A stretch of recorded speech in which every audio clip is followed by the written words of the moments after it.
क्या आपने कभी सोचा है कि भगवान जगन्नाथ की मूर्ति बाकी देवताओं से इतनी अलग क्यों है?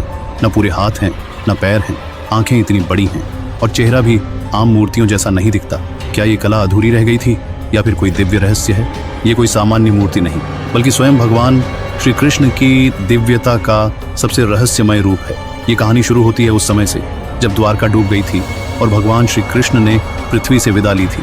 उनका शरीर समुद्र की लहरों में विलीन हो गया, लेकिन कहा जाता है कि उनका हृदय, जिसे नीलमणि कहा गया, वो नष्ट नहीं हुआ, बल्कि साक्षात चैतन्य रूप में धरती पर रह गया। सदियों बाद उड़ीसा के राजा इंद्रद्युम्न को स्वप्न में श्री कृष्ण ने दर्शन दिए और कहा, मेरा हृदय अब भी इस धरती पर है, उसे खोजो और मेरे लिए मंदिर बनवाओ। मैं एक विशेष स्वरूप में प्रकट होना चाहता हूँ। राजा ने समुद्र किनारे खोज शुरू की और एक दिव्य लकड़ी का टुकड़ा मिला जो न डूबता था न जलता था और छूते ही हृदय को शांति देता था। तभी वहाँ एक रहस्यमय वृद्ध बढ़ई आया और बोला, मैं भगवान की मूर्ति बनाऊंगा, पर एक शर्त है, 21 दिन तक कोई भी दरवाजा नहीं खोलेगा, नहीं तो मूर्ति अधूरी रह जाएगी।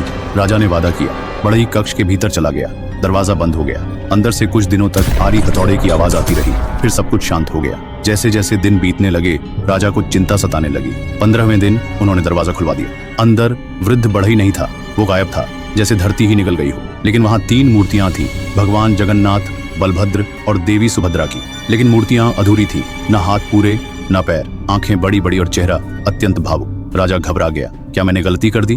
तभी आकाशवाणी हुई, राजन, तूने समय से पहले दरवाजा खोला, पर यह अधूरा स्वरूप ही मेरा सबसे प्रिय रूप है। यही मेरी लीला है। इसी रूप में मैं इस युग में पूजित हूँ। तब से पुरी में भगवान जगन्नाथ के इसी अधूरे से लगने वाले रूप की पूजा होती है और हर साल दुनिया की सबसे भव्य रथ यात्रा निकलती है, जहाँ भगवान स्वयं रथ पर बैठकर अपने भक्तों के बीच आते हैं। कहते हैं उनकी आंखें इतनी बड़ी हैं क्योंकि वो हर जीव को देख रहे हैं। उनके अधूरे हाथ इसीलिए हैं ताकि वो हर भक्त को अपने हृदय से जोड़ सकें। और उनके बिना पैरों का मतलब ये नहीं कि वो अधूरे हैं, बल्कि ये दर्शाता है कि उनका अस्तित्व हर दिशा में फैला है।